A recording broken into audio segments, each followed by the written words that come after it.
responsibility of making sure that you need to deliver in terms of your damage, in terms of your scaling. Anyway, enough about that. Let's go into game number 2 of our last match for today. Match number 4 that's going to feature RRQ going up against BTR. Both of them from the enemy Indonesia. Is banning. Right, so we're starting things off on the blue side. RRQ has decided to remove Hellcat.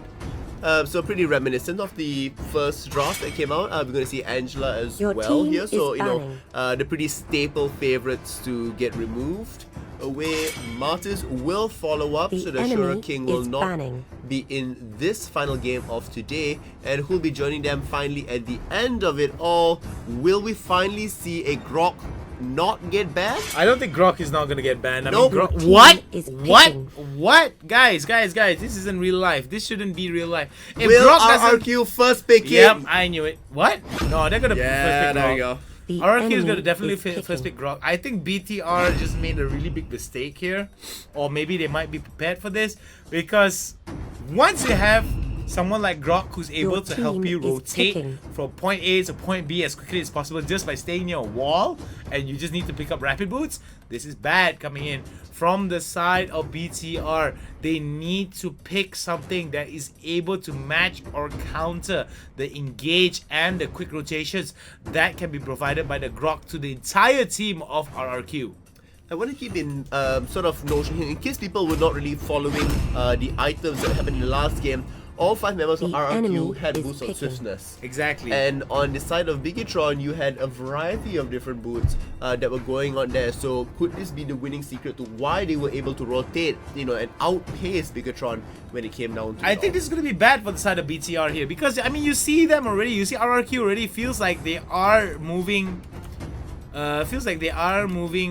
quick and fast here coming in from the side of RRQ. It just felt like... RRQ was just faster in terms of where they wanted to be compared to BTR just by 10 steps, and I feel that this is just going to exacerbate that problem and it's just going to make it worse. I feel that this is a very big mistake here coming in from the side of BTR. Letting that Grok through is just well, we'll see if it's hyped up as it gets, right? I don't know, like on paper like we did the theory crafting, we discussed it, and we know for a fact that there's just a crazy amount of synergy that the Grok passive can have. So, like I said beforehand, you know, it doesn't mean that you pick a certain hero, you're gonna win the game entirely, correct? So, you know, I mean, that's not what I'm trying to say. Lesley has been picked. RRQ is changing it up. We're gonna see a marksman also make an appearance. Okay, so everything is, you know, thrown away. The kitchen sink is there as well. Biggitron says, I'm just gonna throw my notes aside then. I'm just gonna throw my notes aside. That's all I'm gonna say. We are seeing that this is going to be a very, very interesting gameplay here coming in from both these teams. All troops deployed. So as we see now, RRQ getting ready towards the bot side rotation here. So normally when we play these games, we were able to see like where the early lane priority is going to be like, mostly because of where the where the turtle's going to spawn. So we do see Fabiens and Vince now pressuring over to the bot side, and that's not going to be a good sign there for the Cho, for the side of RRQ. And it might be very interesting to see that it might be very interesting to see that the amount of pressure that's coming in from the side of BTR could actually stop RRQ from gaining a bit of advantages, but they did manage to get a kill off screen there.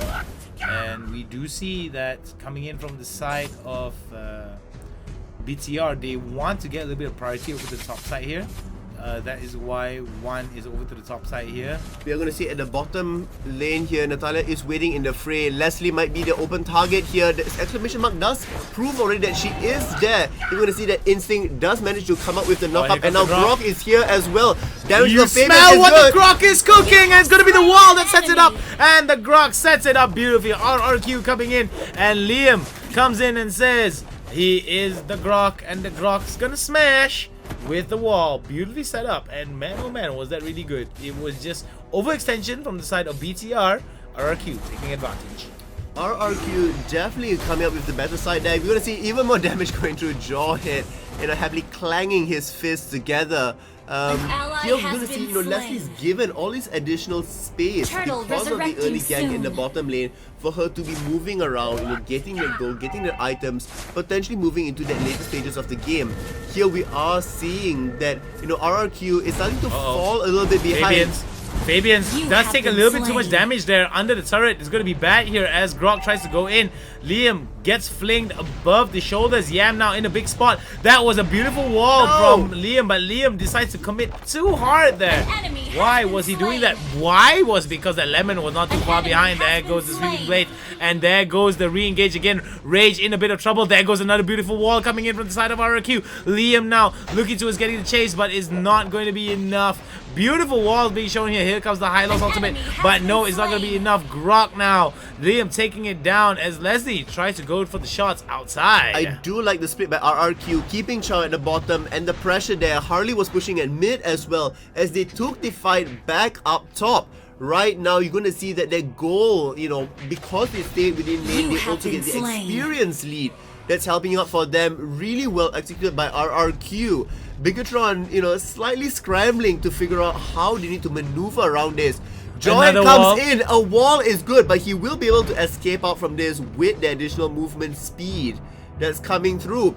It looks like Turtle will be the point of contention for Bigatron as 3 members are starting it up. Alright, so now Turtle being focused down here as well as Liam over the top side being hit on from the side of BTR. So this is going to be very bad here coming in from the side of RRQ. They do have a little bit of lane priority over the top side. BTR now a little bit overextended. It's got to be careful on how they take some of these fights here. Here comes, oh, beautiful fling. A beautiful ejector over the shoulder there as he gets flinged into combat, but we'll be able to get away. Luckily enough, RRQ members were not too far behind. Yes, it's really interesting to see that the amount of respect both sides are playing out here. As Jawhead does get knocked up into the air, we're going to see Bigatron come back in. Unfortunately, not quite enough to bring down Harley. He will not be able to head away. I stand corrected on that bit.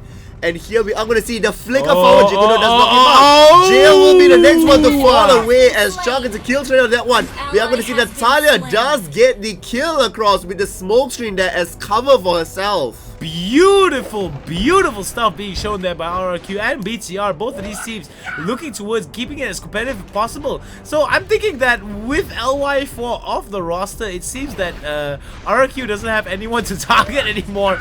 So we do see that Yam now in a bit of trouble and he's going to get taken down. Instinct, will your instincts fail you or will your instincts save you? Instincts will save him this time as he was able to Jit Kundo away.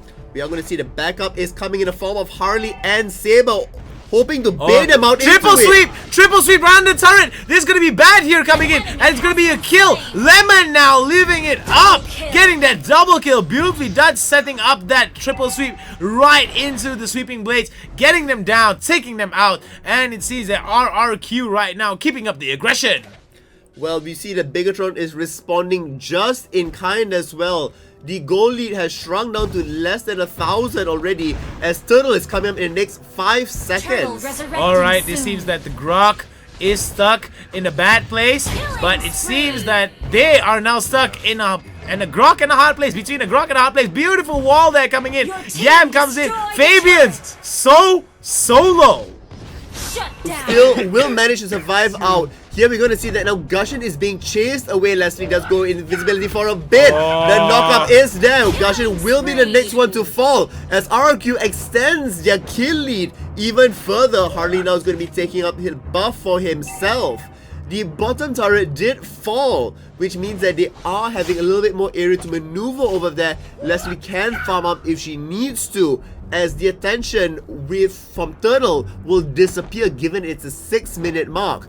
Lord now is spawning onto the map, and that will be the next big boss to fight. Yeah, Lord's gonna be the big boss that everyone needs and everyone wants in the lane. So this is gonna be very interesting to see. With top being of no priority to any of the teams, we do see that rotations now are gonna favor the top side as Lord's gonna be the priority. Oh, I Am Jago is going to be I Am Goreng as he gets taken down, and Liam now looking towards getting it, and beautiful stuff being shown here. Fabiens trying to get as much health back as he can. Liam now trying to find it out, but it seems that BTR now trying to slowly catch up. Jill trying to isolate Grok away from it as Yam as well trying to go, and this is going to be bad here. Fabiens in a bit of trouble here. The fling is good, but it's not going to be good as RRQ are going to have to fall back away from BTR. It is so much aggression is coming up from both sides of the team. They are still neck to neck when it comes to goal in kills as well. But what really is taking the advantage here is that late game scaling potential, which is what RRQ has with the marksman pickup. If they aren't able to isolate down and remove Lesley from the team fight, from the aggression that's there, it is going to be really severe for them as the game extends. Bigatron does have a countdown clock that they need to be very cautious about. Definitely, and the thing about Bigatron is that with the scaling compositions, it's basically a fight against the clock. You need to punch the card in and settle the fight before it reaches a certain threshold within the game. As you can see now, BTR catching up slowly to RRQ, and look at that beautiful charge there coming in from Liam. Liam looking towards changing the outlook over to the mid side there, and beautiful wall, and look at the Lesley now. Blocks! The blocks are good, but it's not going to be enough. Are perfect to keep Fabian alive, but can Yam escape it all out? It looks like he might be able to just barely. Oh, wow. In fact, he will be able to. Now will the tower dive? Oh my god. Back enough. No, Grok still will get that kill, securing it. Now they are perfectly aligned to that top tower to be taking it away as well. This is the exact priority that I was talking about, lane priority that RRQ needed. They need that top side tower just because to open up that option of Lord. Because if you still have the tower, you can't have people come onto you and basically catch you off, and you won't be able to dive them if you decide to go for the full on chase. Fabiens and Liam now interacting with one another. Very interesting stuff being shown here. Oh, it seems that there's going to be a wall right into it. Liam now spins to win, goes to smoke screen, will not be able to land any attacks, and Fabiens gets away. Taking stock of what's been going on here, with all the fight, all the kills, it is still only a 1,000 gold difference that separates them. Hoping to change that up here, Instinct will manage to escape. Bigatron is still trying to push their luck, trying to capture them off in that, mistaken moment, in that overextension, in any sort of moment. But RRQ is playing a pretty solid game, especially now moving in and looking for the kills back up top. No chance whatsoever. You got no chance, just like the song would say, no chance. And he's gonna go down. Beautiful stuff being shown here, but there goes another wall into BTR. Vin is going to be the main focus here, but here comes the high loss coming in.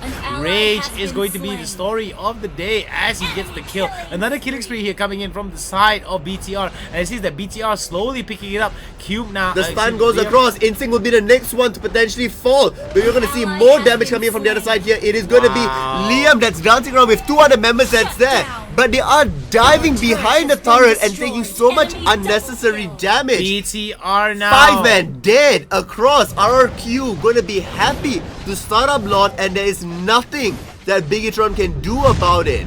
Well, BTR now, Bigatron now looking towards getting that Lord, and they are going to take it out. RRQ in a lot of trouble here.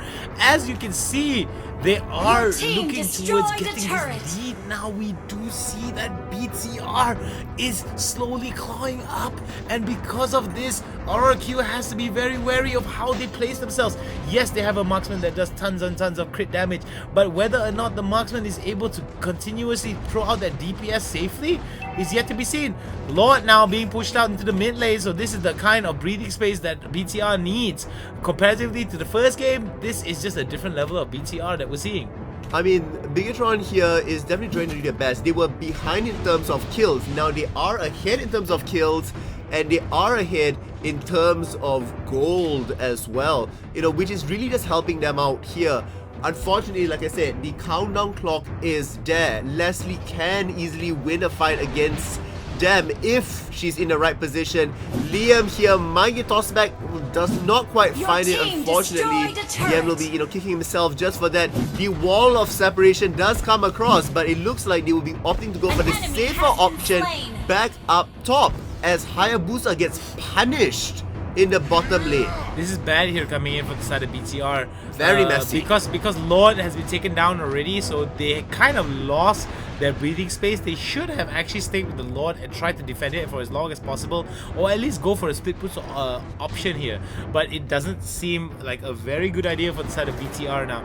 So a little bit of nice little ejector right there coming in.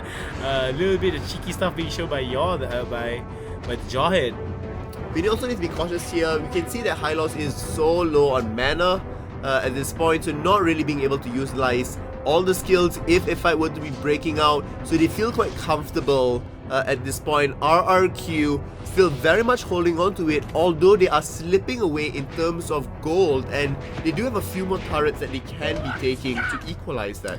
Definitely, this is something that I feel that both of these teams can actually shine on, and because of how these two teams are actually playing it out, I love this kind of competition. This is the kind of competition that I was waiting for, to see both these teams 15 to 16, not that much leads, and as we can see from the itemization, it's fairly even across the board, in my opinion. It's fairly even across the board, except for the Hayabusa though, 11,000 gold. Well, that's just crazy. Well, he's building up the one final item already. We are going to see here that, Harley's item still, waiting on that one final piece to come through. I'm not sure what Hylos is going to be building up next. It would be interesting to see an immortality go up onto him so that he can, stick longer within the team fights that's there. We also are seeing here that there's so much split attention across the map. Natalia is pushing up top, Hylos was at the bottom. We're going to see Jawhead returning back to that point of fray there, just to make sure that they are able to play the map right. Nice little knock-up there being shown onto Geo. And the thing that I feel that RRQ really wants is a late game composition, is a late game scaling here. But just because of the amount of consistent engagement that's coming in, oh my god, Yam is going to go down. There's going to be barrier coming in from the side of RRQ, excuse me, for BTR. Oh, here comes the Natalia. Natalia on the side though, looking for that nice little flank coming in from the side of BTR. Does not find it. Does not find it. Fabiens just doesn't find it. And this seems to be like a really bad decision here coming in from the side of BTR as well as RRQ. Both of them now even off, both of them losing 2 members of their teams each. And we do see, oh my goodness, look at the amount of pressure here being shown by BTR. Jill now, look at the damage that's done. I mean, Hayabusa clearly is the most fat member of the team there. Perfectly on time. Wow. As Lord comes out, will they be able to remove it fast? And now will Gushan be able to deter the Grok away? It looks like he will be able to in fact just remove him away from the map. But we're going to see Lesley is there. Yam now, oh my goodness, he tries to go for it, but he doesn't get it. Oh, this could be the way the RRQ could lose this match up here. They've got to be careful on how to take this fight, but the damage is too high coming in from the side of BTR. Here comes Yam. Yam in the middle of it, trying his best. Vin now going to go towards the Lesley, and oh my goodness, Instinct now in a bit of trouble. Oh my goodness. Just remove Lesley. That is the sign they needed. Lord is pushing at middle here. They need to just be able to buy some time, contain, maybe get a kill and not die themselves. And big Jill's gonna go down though. He gets ended by Ayajago, and this was just a little bit of greed that's being shown here from BTR that was punished by RRQ in the early game. This is not something they should have done. They could have been following up with Lord over there. Now with the damage dealer being removed, it's only a Jawhead and Hylos. They cannot apply the pressure that they want to be doing. It is past that 15-minute mark. We saw how, what a horrible thing is it to deal with a late game Lesley. And guess what, Hound? It's gonna get just even worse. It's gonna get even worse. The thing is, RRQ definitely has a very strong late game scaling composition, but it seems that BTR just seems to beat them to the punch. And because of the amount of chaos that's happening inside the battlefield between these two teams, we're gonna realize that members of RRQ are not able to supplement the damage accordingly at the situation that is needed the most.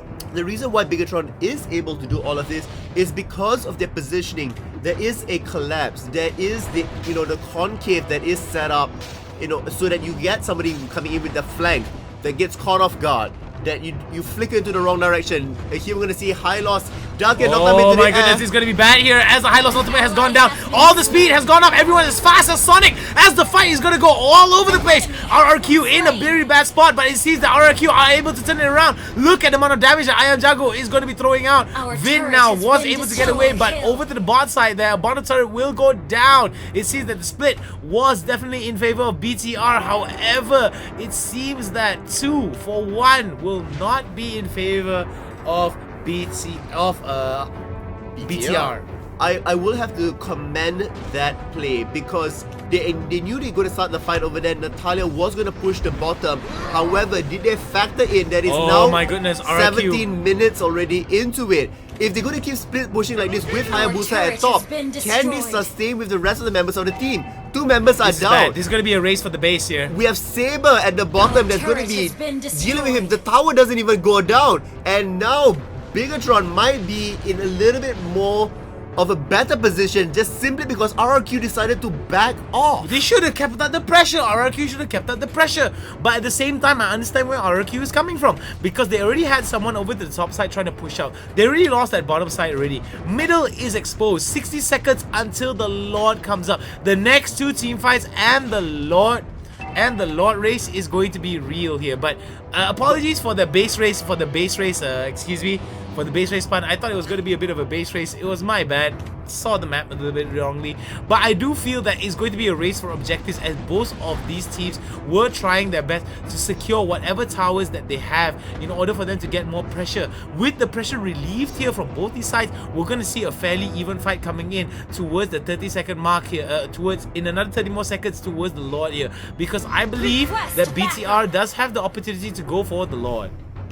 They definitely do have a most equal opportunity to be going for it. It looks like they are posturing with each other. They do spot, each other out, but there's so many immortalities up on RRQ's side. They need to bring on Lesley twice, Saber twice, and Harley twice as well. A huge tall order for them at this point, as it looks like Hayabusa will be starting out Lord as it is. We are going to be finding out, will this be good enough? And Natalia is still out of position here. Oh my goodness, it's going to be bad here. BTR in a bit of trouble here. Rage does have to go away. Oh, the sweeping blade almost getting him, but not too far behind RRQ. But look at the back though. Natalia, oh my goodness, Fabiens, can he do it? Will he do it? No, he doesn't. They remove away the minion, therefore he was dealing less damage. What a clear understanding of how to avoid that from being a disastrous engage. Now Natalia is being removed for 40 more seconds. RRQ has such a good position to be taking out Lord. We're going to apply even more pressure with Jawhead there, but he's not the fastest pusher. They need to be able to secure Lord from this if they want to be staying in. Oh my goodness, Jawhead goes in. The fight's gonna go off here. This is where the pop is gonna lock as the fight is gonna go. Liam now in the middle of it. He's only a matter of time before he gets taken down. The Hayabusa will be able to get away, and look at the amount of damage. Liam will be the first to go down. This is gonna be bad here as the triple sweep will be able to take them down, and it seems that RRQ might be able to turn this around. Oh my god, Lesley has joined into the fight. The DPS is good here coming in, and this is gonna be bad here as Yam. Look at the amount of damage that Yam is taking up, and it's gonna be a double kill for RRQ, and it seems that RRQ is gonna slowly turn this fight around as they're gonna go for the Lord. Pseudo, what is going on, Pseudo? It is finding a needle in a haystack, or in this case, it's finding Lesley in a team fight. Time and time again, just being so slippery, being away from the rest of the team, even, taking Lord out there, even though Lesley has all that damage, being really safe, staying all the way far back because they know if they lose Lesley, everything is lost. And that team fight was insane. The repositioning, the protection and body blocking for their own fellow members of the team was really spot on. Unfortunately, Bigatron falling behind a little bit because you have Harley that's doing area damage. Cards are being thrown and you're gonna get 3 to 4 members that are being actively damaged. This is such a back and forth game being shown here by both these teams, but man, oh man, is it some kind of crazy level of damage here? What's it called? Coming in from both sides of these teams. Both of them are just showing a very good, severe understanding for the side of for both these teams, because both of them just showing some. Oh, here we go. TUTURU is back at it again. The amount of damage that's going through on this Lesley is... I can't just wait to see the stats later at the end of the game here. But we're going to see one person get caught out. That's going to be Lemon. Lemon does pop the immortality. But I Am Jungle is there as well. They're going to have to engage now. They're going to have to engage. Yam now in a bit of trouble here. But it does survive on that final last bit. It means that, you know, without him dying, he just go back, heal, and the pressure is still very much on. Bigatron is taking more and more ground when it comes to it. That quick pop away means that immortality is being removed. Just a little bit easier to be going for the next team fight. This sort of, you know, skirmishy guerrilla tactics that Bigatron is using will help them leaps and bounds into the next fight. BTR needs to get to Lesley. They need to get to TUTURU. They need to stop him. The amount of damage that he does with just his basic attack is going to be a collapse. Oh, the collapse is going to be real here. Will BTR be able to get into the winning objective here as they're going to go fight it out? RRQ in a bit of trouble here. The Jeet Kundo is good. Here comes the ultimate. This is going to be bad here coming in from the side of RRQ. They need that main damage healer. There is TUTURU. TUTURU now doing as much damage as he can. Getting the mega kill. And it seems that, RRQ trying to turn it around. This is going to be bad for BTR. Beautiful flick there coming in, but will it be enough? TUTURU, look at the amount of damage that TUTURU is doing, and it seems that BTR is going to be a bad spot. Triple sweep to lock them down, and it's going to be BTR that bites on their words. Man, oh man, 3 down. Not a single member of RRQ gets taken down. As much as Bigatron softened RRQ up, that engage that came out was unnecessary. I mean, the first few hits hardly did any damage across because you have so many defensive items at this point. And you know, and still chasing it further and further was not quite what they need to do. Rage is there. Rage does throw in. The Lord, will Vin be able to steal it though? Oh, luckily enough. No, it is going to be TUTURU just gets secured. TUTURU getting that kill. The wall goes down, and this seems to be the dismantling of BTR's very strong lead early on, and it seems that RRQ might be able to turn this around. Oh, Fabiens now in a bit of trouble. Fabiens gonna get locked down and will be shot with the Lesley ultimate here, as Lesley now pushing it out. All they need to do is protect the Lesley, and Lesley will be able to do the damage. Look at the amount of damage that the basic attacks are doing. Unstoppable is the Lesley. TUTURU now keeping it up, keeping it sexy, and keeping it hot. Fabian is now looking for the flank. Will he be able to get the flank though? If he gets the flank, he will be able to do it. 2049 crit per auto attack. That's just an insane level.